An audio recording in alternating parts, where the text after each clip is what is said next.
উলামায়ে কেরামগণ বুঝে ফেলেছেন এতটুকুনের দ্বারাই। দিগলবাগী রাহমাতুল্লাহ বলতেন গীবত বড় জোরে গীবত, অর্থাৎ ঘি দিয়া ভাত খাইলে যেমন মজা লাগে, পরের বদনাম করলেও এমন মজা লাগে। দিগলবাগী রাহমাতুল্লাহ এই কথাটা বুঝাতে গিয়ে এভাবেই বলতেন, যদিও মজা লাগে, কিছু মজা আছে, কাজ আছে, করবার সময় লাগে মজা, পরে আছে অনেক সাজা। করবার সময় লাগে মজা, পরে আছে অনেক সাজা। এই সাজার কথার আলোচনার জন্যই আমার আল্লাহ অর্থাৎ ফেরেশতাদেরকে বলছিলেন আদমকে সিজদা দাও। সাথে হুকুমের ভিতরে যে শামিল ছিল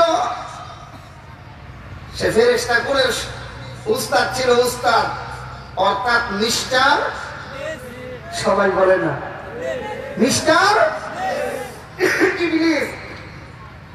আল্লাহ তাআলা বলেন ফাসাজাদু ইল্লা ইবলিস, সবাই সিজদা দিল, একমাত্র দিল না কে? ইবলিসে। আরেক আয়াতে আসছে ফাসাজাদাল মালাইকাতু কুল্লুহুম আজমাউন, সকল ফেরেশতাই সিজদা দিল, একমাত্র দেয় না ইবলিস। কেন দেয় না? ওই হিংসার কারণে। ইবলিসে কই আল্লাহ তোমার যে আগল বুদ্ধি নাই, নাউযুবিল্লাহ বলবেন না। আল্লাহ তাআলা বলেন কেন? ইবলিসে কই আল্লাহ আনা খায়রুম মিনহু। আল্লাহ কথাগুলি কোরআন শরীফে উঠাইয়া দিয়েছেন, আনা খায়রুম মিনহু, আল্লাহ আমি তো আদমের চেয়ে ভালো, আদমের চেয়ে বেস্ট। এটা তার দাবি ছিল, সাথে সাথে প্রমাণ আর দলিল দিছে। খালাকতানি মিন নারি ওয়া খালাকতাহু মিন তিন, আল্লাহ আমাকে বানাইছো আগুন দিয়া, আর আদমরে বানাইছো, সবাই বলে না, আমাকে বানাইছো আগুন দিয়া, আর আদমকে সৃষ্টি করেছো বানাইছো মাটি দিয়া। আগুনের অভ্যাস হইল উপর দিকে যাওয়া, আর মাটির অভ্যাস হলো মাটি যত উপর দিকে মারা হোক না কেন, গতি যখন শেষ হবে আবার নিচের দিকে ফিরে আসবে। তো আমি উপরের বেড়া হইয়া নিচের বেড়া আদমরে সিজদা দিব কোন যুক্তিতে? তুমি যুক্তিবিদ্যার কলেজে লেখাপড়া করছো না? নাউযুবিল্লাহ বলবেন না।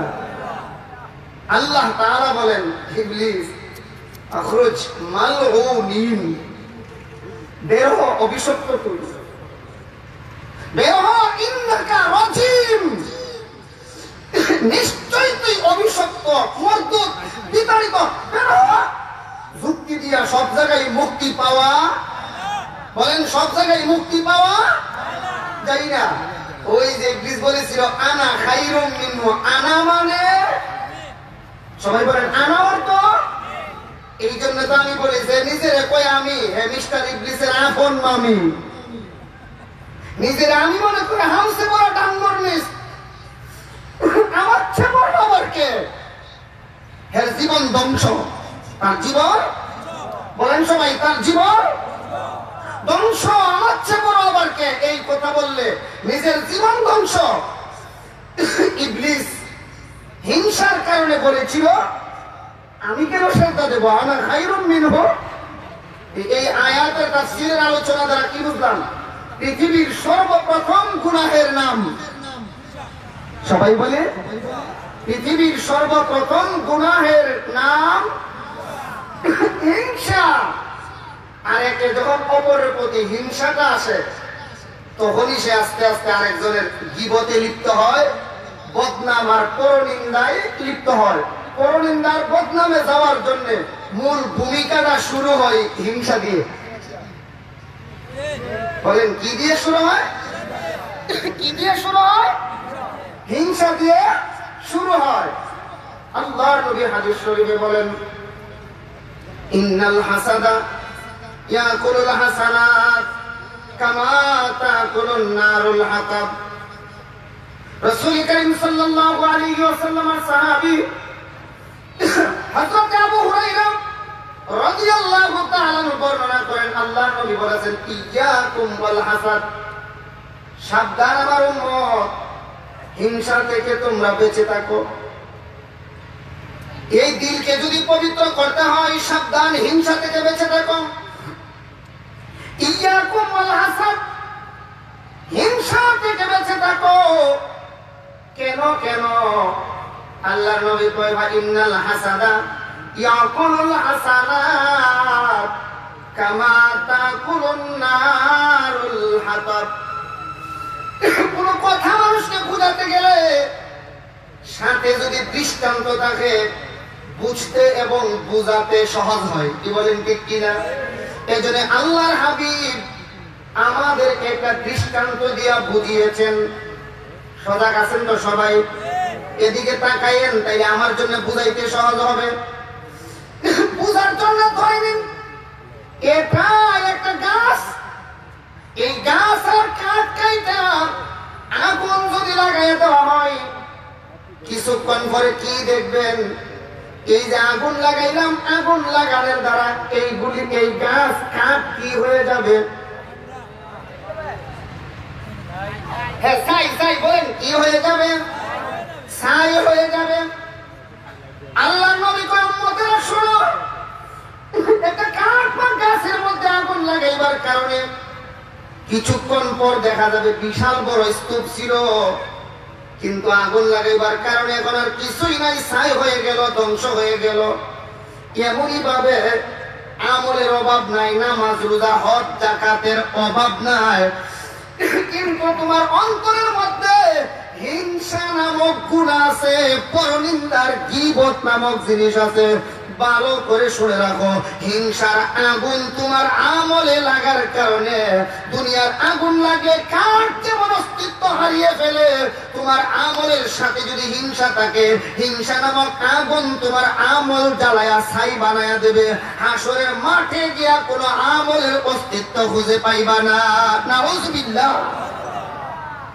এই জন্য তো দিগলবাগী রহমতুল্লাহি আলাইহি, আমার পরম শ্রদ্ধাভাজন শেখ, যার দুয়ার বরকতে আল্লাহ তাআলা বাংলাদেশ সহ বিশ্বের অন্যান্য দেশে পর্যন্ত আল্লাহ তাআলা পরিচিতি করে দিয়েছেন। এক সময় তিন কুত্তাও আমাকে চিনত না, কিন্তু আল্লাহর মেহেরবানিতে দিগলবাগী রহমতুল্লাহি আলাইহির ফয়েজ এবং দুয়ার বরকতে আল্লাহ তাআলা আপনাদের সামনে পর্যন্ত পৌঁছিয়েছেন। আল্লাহ হযরতকে জান্নাতের উঁচু মুকাম দান করেন। সবাই বলি আমিন। দিগলবাগী রহমতুল্লাহ আলাইহি তো এই কথা বুঝাতে গিয়ে আমাদেরকে প্রায় বলতেন, কিছু কাজ আছে করার সময় লাগে মজা, করার সময় লাগে, কথা কোন না কেন? আবার বলেন, জোরে বলেন। হুজুর এভাবে বলতেন, কিছু কাজ আছে করার সময় লাগে মজা, পরে আছে অনেক সাজা। হুজুরে যেইভাবে দেখাইতেন, আমি তো আর হুজুরের মতো অঙ্গভঙ্গি পারবো না, এরপরও হুজুরের কথাটা কাজটা মাত্র নকল কইরা দেখাইতেছি। আল্লাহর ওলি এভাবে বলতেন, একবার পিঠে চুলকানি ধরছে, চুলকাইতে আছে, নিজে চুলকাইয়া পোষাই না, শেষ পর্যন্ত নিজের খাটে কইছে, বেটা ভালো করে চুলকাইবে। এরা চুলকাইতেছে, কেমনে চুলকানি লাগে না? খাদেমে মনে মনে আবার বললে লাগাইয়া দিবি। এক পর্যায়ে বলতেছে, বেটা ভালো করে চুলে দে। খাদেমে খুব সুন্দর করে একবার নখ লাগাইয়া ভালো করে লাগাই দিছে। হুজুরে বলতেন, যতক্ষণ চুলকাইছিল লাগছে বড় মজা, নখ লাগাইয়া টান মারার কারণে চামড়া উঠে গেছে, এবার রক্ত যখন বের হয়ে গেল, এখন আর মজা নাই, শুরু হয়ে গেছে সাজা। কি বলেন ঠিক কিনা? আল্লাহ বলি বলতেন, শুনো, তোমার দিলের ভিতরে যে রোগ আছে, হিংসা জীবন চগল করে বদনাম করা, সাবধান সাবধান, যতক্ষণ পর্যন্ত পরের বদনাম করো ততক্ষণ লাগে বড় মজা। রূহ নামক লাল পানি যখন বের হয়ে যাবে কবর জগৎ থেকেই শুরু হয়ে যাবে তোমার সাজা। আল্লাহর ওলি দলিল দিয়ে বলতেন এই সূরাতুল হুজুরাতের 12 নম্বর আয়াতের তাফসীর করার জন্য আল্লাহর ওলি সূরাতুল হুমাযা তিলাওয়াত করে বলতেন ওয়াইলুল লিকুল্লি হুমাযাতিল লুমাযা আল্লাযী জামাআ মালাহু ওয়া আদ্দাদা। আল্লাহু আকবার বলেন। তাফসীরের কিতাবে লেখা হয় আল্লাহ তাআলা বলেন ওয়াইলুল লিকুল্লি হুমাযাতিল লুমাযা, যারা পরের বদনাম অগোচরে করে এবং সামনাসামনি যারা মানুষকে লজ্জা দেয়, আল্লাহ তাআলা বলেন তারা জাহান্নামী, তারা হতভাগা, দুর্ভোগ তাদের জন্য। এ ভাই ওয়াইলুন এর সহজ অর্থ দুজক। আমরা অনেকেই জানি ওয়াইল একটা দুজকের নাম।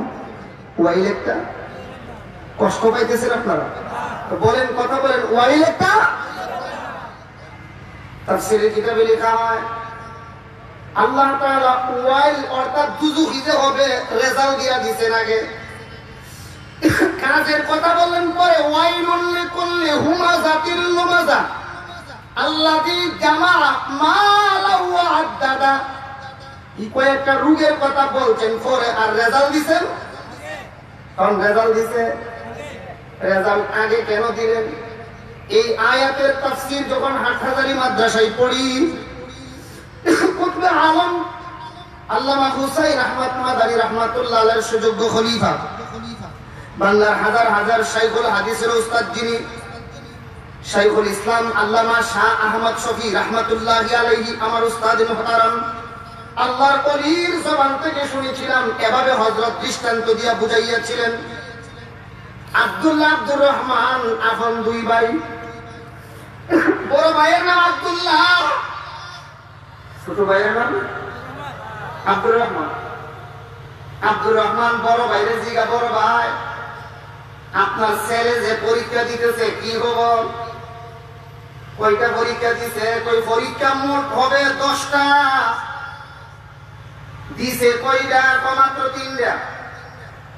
আর বাকি আছে কয়টা? আর বাকি কয়টা? শুরু ভাই বড় ভাই জিগা, ভাই তোমার ছেলে যে পরীক্ষা দেয় কি অবস্থা, কেমন? বড় ভাই কয়, অর্থাৎ যে পরীক্ষা দেয় আর বাপে কয় ফেল ফেল। সাসা জিগায়, এ ভাই তুমি যে বললা ফেল ফেল, পরীক্ষা কি শেষ হইছে? কয়টা দিল? রইল কয়টা? 7 পরীক্ষা বাকি, তুমি ফেল ফেল কেমনে বলো? এমনি বাপে কয়, এরে ভাই শোন, কেমনে বলছি ফেল ফেল? স্কুল কলেজে যখন যাই, গিয়া দেখি আমার ছেলে ক্লাসে নাই। আনুষ্কার মতো বেতমিজ মেয়েদেরকে নিয়া নিয়া গার্লফ্রেন্ড লয়া লয়া চলাফেরা করে। যেই ছেলে ক্লাসে বসে না, আনুষ্কার মতো বেয়াদবিদেরকে নিয়ে ঘোরাফেরা করে। এই ছেলে পরীক্ষা দেওয়া লাগবে না, পরীক্ষার আগে আমি বলতে পারি ফেল। আমার আল্লাহ ডাক দিয়া কয়, পরের বদনাম যারা করে এরা যে হাসরের ময়দানে ফেল হবে, পরীক্ষা দেওয়া লাগবে না। হাসরের মাঠে যাওয়ার আগেই আমি আল্লাহ জানায়া দিলাম, পরের বদনাম যারা করে তারা জাহান্নামী। দিগলবাগী রাহমাতুল্লাহি আলাইহি এজন্য বলতেন গীবত বড় জোরে গীবাত। উলামায়ে কেরামগণ বুঝে ফেলেছেন এতটুকুর দ্বারাই।